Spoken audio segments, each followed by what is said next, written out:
Sejam todos muito bem-vindos a este mês de setembro, dando continuidade aqui à leitura simbólica do livro de Tobias. Nesse vídeo eu vou falar sobre o casamento de Tobias e Sara, correspondente aos capítulos 7, 8, 9 e 10. Ensaiando o final da história, já nos preparando para o final da história. E aqui é um ponto central da história de Tobias, que é aquilo que fica na imaginação das pessoas, né? Todo mundo, quando fala do livro de Tobias, já se recorda desse episódio. Esse é a marca de Tobias na imaginação das pessoas. Só que é um detalhe: esta é uma missão adjacente, essa não é a missão principal de Tobias. Vocês devem se recordar, né? Se vocês estão assistindo esse vídeo, provavelmente vocês assistiram os vídeos anteriores, né? E muito provavelmente também já fizeram leitura ou conhecem a história, né? Se não, né, pode continuar assistindo o vídeo, mas não deixe de ver os anteriores e também não deixe de fazer a leitura do livro de Tobias, tá? Então, né, você já deve saber que Tobias está com Rafael, chamado Azarias, em viagem para receber o pagamento de Gabael, que devia o pai de Tobias, Tobit, tá? E aí o que aconteceu? No meio do caminho, ele teve lá o episódio do capítulo 6, do peixe, que ele venceu, né? Azarias falou para ele guardar o fel, o fígado e o coração do peixe, que serviria de remédio. Então, falou de Sara para ele, e aí ele chega agora sim na casa de Ragel, né, o pai de Sara, que é parente de Tobit, é parente, tá? Da mesma tribo. E aí quando eles chegam na casa de Ragel, né, Ragel recebe, né, com muita alegria, recebe os dois com muita alegria e tal. Uma coisa interessante que eu não havia prestado atenção, estou prestando atenção agora que eu fiz a leitura para gravar esse vídeo aqui, é que a mulher de Ragel e a mulher de Tobit têm praticamente o mesmo nome. Uma é Ana, a mulher de Tobit, e Edna, a mulher de Ragel. Só que na nota de rodapé está dizendo que Edna é uma outra forma do nome Ana. Tem o mesmo nome. Esse símbolo eu vou tentar esmiuçar, compreender melhor para no próximo vídeo eu trazer o sentido delas terem o mesmo nome, tá? Só uma observação interessante. Assim, continuando.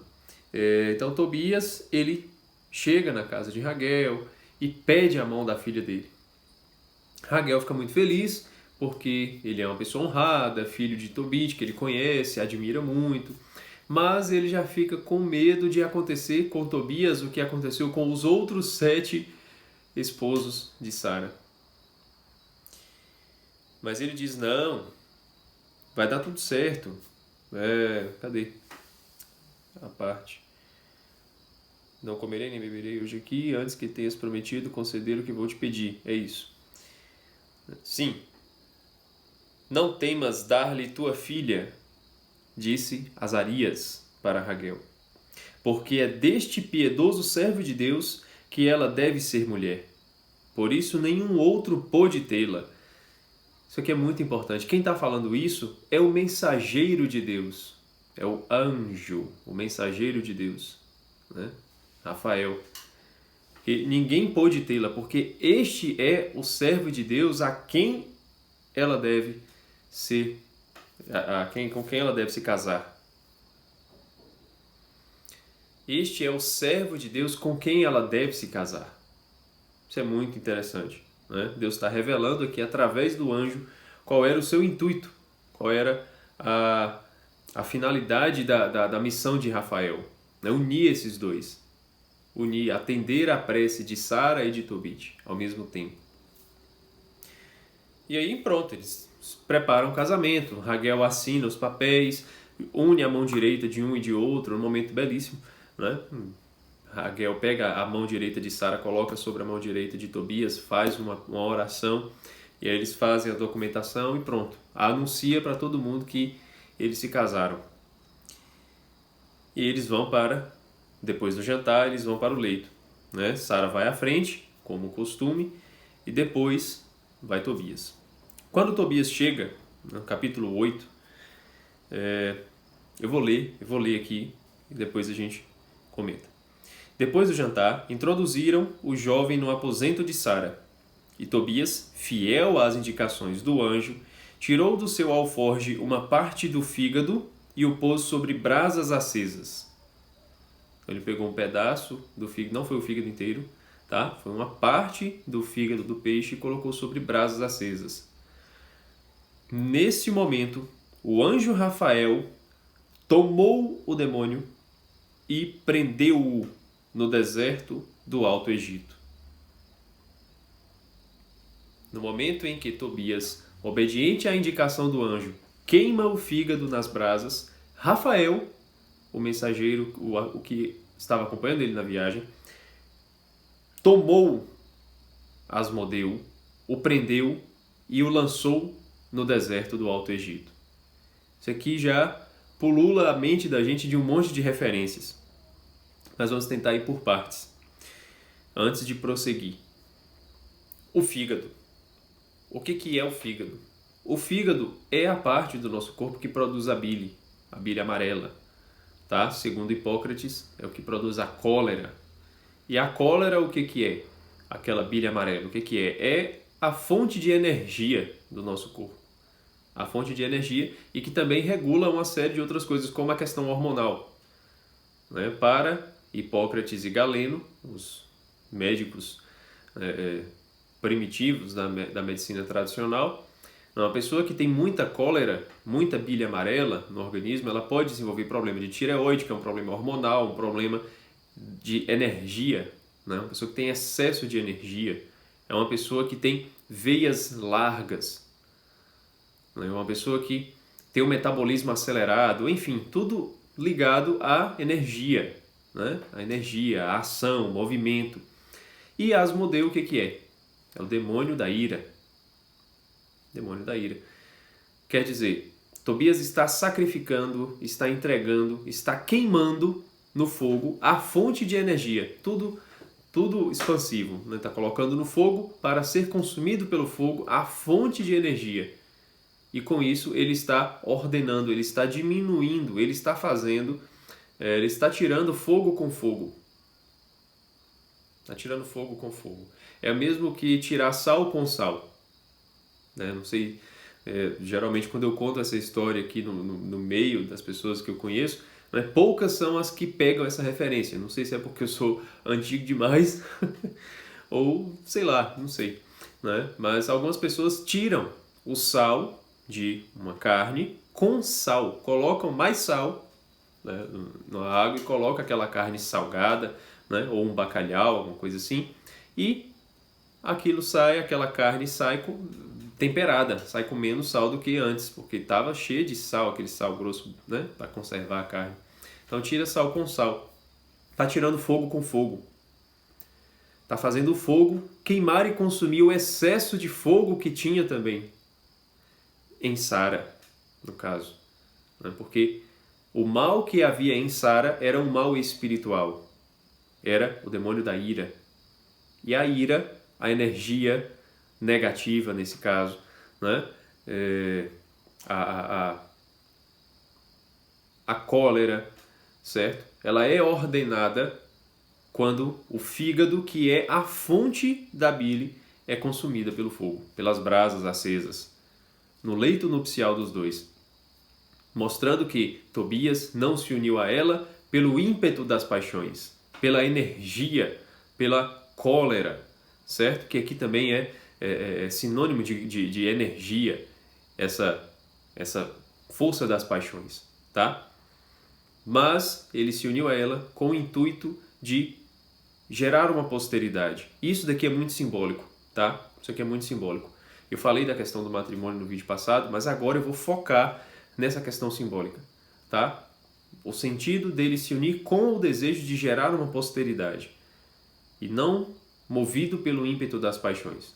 Assim ele está ordenando, ele está expulsando Asmodeu, ele está expulsando a ira, está expulsando a paixão desordenada, as paixões desordenadas. Não só as paixões desordenadas ligadas à luxúria, mas também à ira, certo? O concupiscível e o irascível estão sendo ordenados. Esses dois movimentos, concupiscível, das paixões ligadas à luxúria, e o irascível, das paixões ligadas à ira, estão ordenando essas duas energias, porque são duas energias, são dois movimentos, são duas coisas que nos movem, certo? Então ele está expulsando essa desordem interior de Sara, que é o Asmodeu, queimando o fígado. E aí, como é que Asmodeu vai embora? Rafael, aquele companheiro de viagem de Tobias, o amarra e o joga no deserto. Eu falei lá atrás, no vídeo anterior, que Tobias, Rafael e o cachorro são três elementos de um único Cristo, de um único Tobias, que tem o seu lado divino, que é o anjo, e tem o seu lado humano, seu lado espiritual, que é o anjo, vamos dizer assim, que fica melhor, né? Seu lado espiritual, que é o anjo, e o seu lado material, que é o cachorro, unido num único homem, que o homem tem esta ambiguidade, né? É a união dessas duas forças, a espiritual e a material. E então, o lado espiritual, o lado divino de Tobias, é o lado que realiza esse feito, tá? É ele quem realiza esse feito, não é o seu lado material. Claro que é unido as duas coisas, porque foi Tobias com o seu corpo, né, que pegou o fígado físico, material e colocou ali na brasa, tá? Então houve um movimento da matéria, do material, do corpo, certo? Mas é o lado intelectual, espiritual, divino que realiza de fato o grande feito, o feito oculto aos olhos, certo? Que é prender esse demônio da ira e jogá-lo fora. Mas ele não jogou em qualquer lugar, né? O único versículo está carregado, né, desse monte de coisas. Não jogou em qualquer lugar, jogou no deserto do Alto Egito. No deserto do Alto Egito. O Egito, nas Sagradas Escrituras, é símbolo do mundo do mal, do mundo do faraó, do mundo do cativeiro, da maldade, dos deuses pagãos, né? Então o Egito é sempre símbolo desse lado ruim, negativo, certo? Está abaixo no mapa, né? Então é uma descida para chegar no Egito, tem que descer, e descer não é legal, né? Na Bíblia a descida é a descida para o mundo inferior. O Egito ele é símbolo disso. Só que se a gente viajar um pouco mais, tá? É uma viagem que a gente faz aqui, mas é uma viagem correta, tá? Não é uma viagem na maionese, não. É uma viagem que dá pra gente fazer, tranquilo. Onde é que foi lançado? No deserto. Para onde que o Espírito de Deus levou Cristo depois do seu batismo? Para o deserto. E lá com quem Cristo encontrou? Ele deu de cara com quem? Com o demônio. Então eu posso dizer que esse mesmo Espírito tentou Cristo. Esse mesmo Espírito que foi lançado no deserto, ele continuava lá. E Cristo desceu até o deserto. Cristo foi impelido pelo Espírito, o Espírito Divino, para ser tentado no deserto. Para passar por todo este caminho. Para enfrentar também ele Asmodeu. Para enfrentar também ele o demônio da ira. O demônio que o tentou pelas paixões. Transforma essas pedras em pão, o concupiscível, né? Te lança daqui abaixo, a soberba. Então, tentou mover Cristo e Cristo pacientemente venceu todas essas tentações. Venceu mais uma vez o Asmodeu. Só que venceu cara a cara. Foi uma vitória ainda maior. Parece não ser tão grande porque não houve confronto físico como houve aqui entre Rafael e Asmodeu. Não houve um feito alquímico, qualquer coisa do tipo, como Tobias faz colocando o fígado nas brasas, mas houve um confronto cara a cara entre Cristo e o tentador no deserto. Então é uma vitória superior, tá?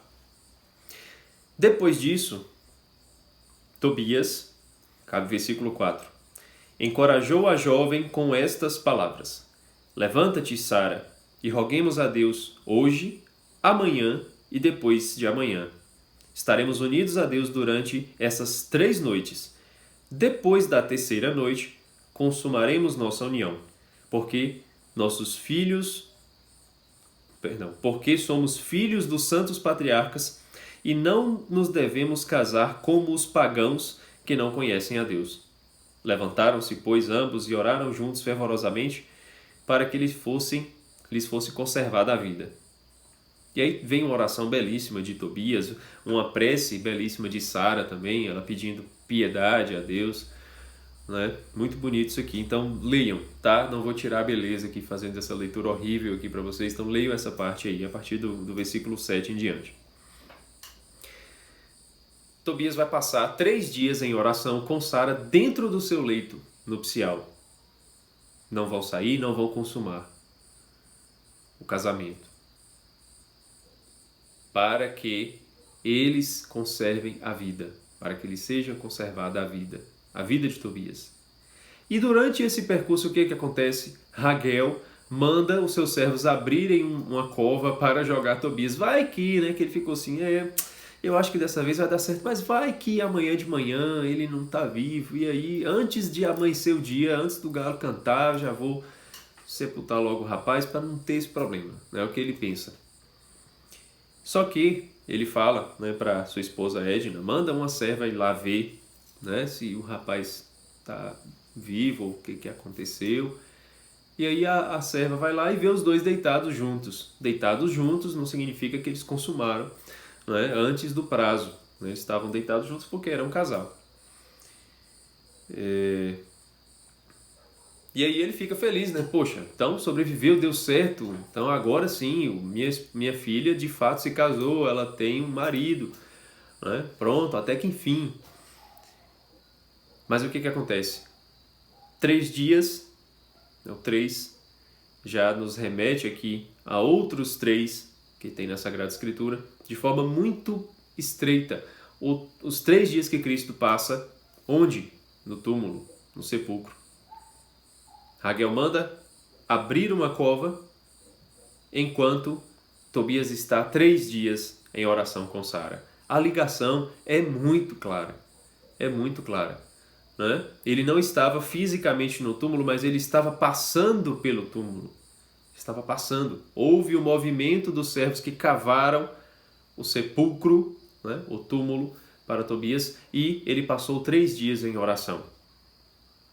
Né? Eu até falei aqui, se não me engano, no vídeo passado falei sim, né? Os 3 dias que Azarias fala para ele, né? No primeiro dia você vai fazer isso e isso, no segundo, no terceiro e tal, o que pode simbolizar, o que pode significar esses 3 dias individuais, né? Que são os 3 movimentos do Cristo, a descida, né? A mansão dos mortos, o resgate das almas dos justos e tal. Então é esse movimento que Tobias passa 3 dias sepultado, antes de consumar a sua união, antes de ressuscitar e enviar os seus apóstolos como uma igreja instituída, uma igreja formalmente criada por Jesus. Né? A igreja do ressuscitado. Já tinha nascido a igreja lá atrás. Né? Cada intérprete da Sagrada Escritura, teólogo, exegeta, vai dizer, né, que a igreja nasceu em Mateus 16, quando Cristo disse: Tu és Pedro, sobre esta pedra edificarei a minha igreja. Outros em Pentecostes, quando desce o Espírito Santo, enfim. Né? Mas o germe, o que importa é, quando Cristo vem, qual é a missão do Cristo? Dar o recibo para a humanidade, resgatar o dinheiro de Gabael. Só que quais são as missões adjacentes do Cristo? Ele vence o peixe, ele se casa com Sara, né? Ele vai cura Tobit. Essas são as missões adjacentes. Então, para o resgate da humanidade, o que Cristo faz? Ele funda uma igreja, ele cria uma igreja, ele dá os instrumentos de salvação para nós através da sua igreja, através dos seus apóstolos. Certo? Quer dizer, de certa forma, na encarnação do Verbo, a igreja já estava em germe, em semente, já estava ali. Ela só não brotou, só não floresceu antes do tempo. Tá? Antes do tempo. Então não houve uma consumação da união entre Sara e Tobias antes do tempo. Depois da ressurreição, depois do 3º dia que Sara e Tobias consumam a sua união para que eles tenham filhos. Para que eles tenham filhos. E eu ainda não vou tocar nesse ponto. Esse ponto aqui é belíssimo, mas quando a gente chegar na parte do texto em que mostram os filhos dos dois, aí sim eu vou explicar, tá? Depois disso, todo mundo fica feliz porque Tobias permaneceu vivo, e aí Raguel dá uma parte dos bens dele para Tobias, né? Fala que para ele ficar mais tempo aqui em festa, porque isso aconteceu. E aí o que Tobias fala? Poxa, eu não posso fazer desfeita com meu sogrão e meu pai vai ficar preocupado se eu demorar mais tempo, né? Não existe o WhatsApp aqui para mandar uma mensagem para ele, um áudio, fazer uma chamada de vídeo, né? Não tem como. Então, Azarias, quebra esse galho aqui, por favor. Vai lá na casa de Gabael, entrega o recibo, pega o dinheiro, enquanto eu estou aqui na festa com meu sogro, né? E aí quando você voltar, a gente volta todo mundo para casa. Tranquilo, vou lá. Azarias pegou, acho que 4 servos e 2 camelos e foi à casa de Gabael, né? E ainda falou, Tobias ainda falou, chama ele para a minha festa de casamento. Então eles voltam para a casa de Raguel, né? Azarias com Gabael, e festejam, comemoram o casamento de Tobias, todos juntos. Durante a festa de casamento, a dívida já foi paga, o recibo já foi entregue.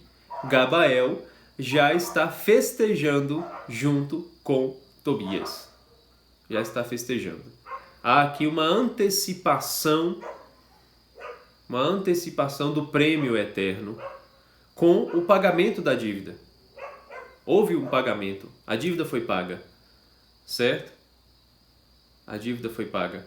Só que esse pagamento da dívida aconteceu com a entrega do Cristo. Essa dívida foi paga com o casamento de Sara e Tobias, com os 3 dias no leito. Foi paga. Mas Tobit ainda não recebeu o dinheiro em suas mãos. Tobit ainda não recebeu. Se Tobit ainda não recebeu, algo dessa dívida ainda está em aberto. O que isso quer dizer? Com a morte de Cristo, com a sua entrega, com a sua ressurreição, a dívida da humanidade para com Deus já foi paga. Já foi paga. Já há uma antecipação desse pagamento. E uma alegria, um gozo que nós celebramos, né? Uma antecipação do prêmio eterno que nos reserva. Mas, se eu estou gravando esse vídeo e se você está assistindo esse vídeo, é porque nós ainda estamos pobres, degredados, filhos de Eva, gemendo e chorando neste vale de lágrimas. Né? Ainda não recebemos o prêmio e a nossa dívida ainda está em aberto.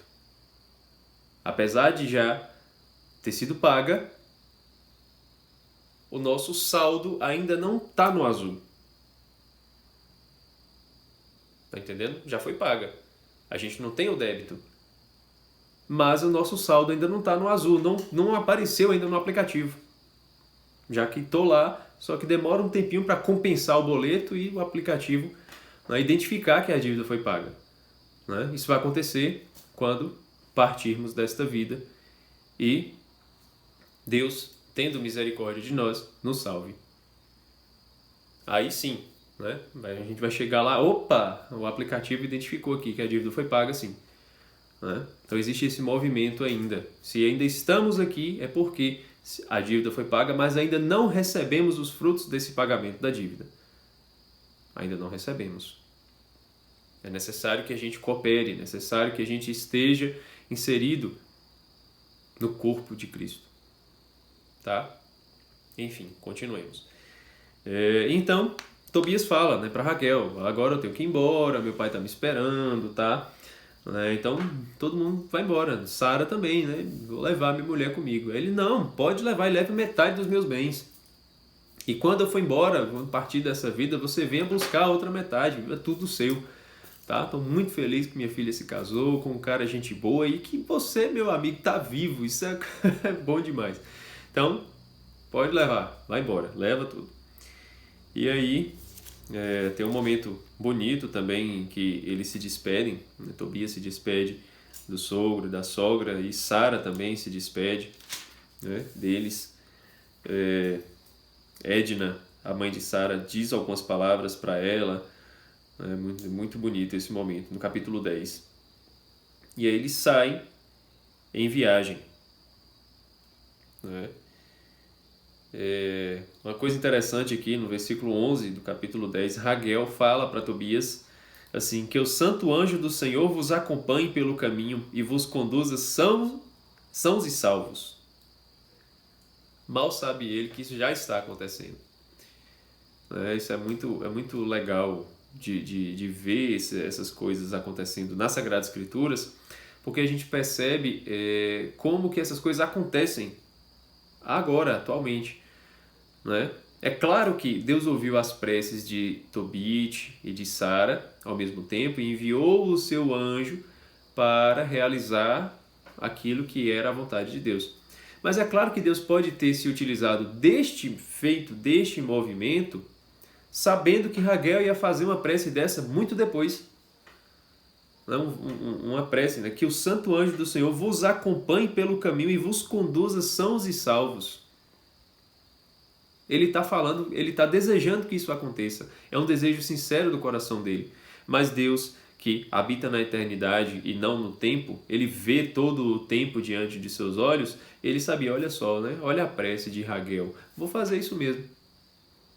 Eu vou fazer isso. Tá? Então, a gente pode dizer que não é que Deus mudou de ideia ou Deus se inspirou na ideia de Raguel, não, mas Deus pode atender uma prece antes dela ser feita. É isso que está sendo dito aqui. Deus pode atender uma prece antes dessa prece ser feita, porque Ele sabe que essa prece vai ser feita. E aí Ele atende lá atrás. Ele já atendeu. Mas quem está fazendo a prece não sabe que Ele já atendeu. Não sabe. Porque Deus pode, não pode? Né? Deus é o onipotente, não é verdade? Então, se Ele é onipotente, Ele pode fazer isso. Ele pode realizar esse movimento desse jeito. Ele pode fazer isso desse jeito. E aí se encerra este evento aqui, que é o casamento de Tobias e Sara. E a gente já caminha com eles até o final da história, que são os capítulos 11, 12, 13 e 14 do livro de Tobias, que é o que eu vou comentar para vocês no próximo vídeo, tá certo? Então, muito obrigado por você ter assistido esse vídeo até aqui.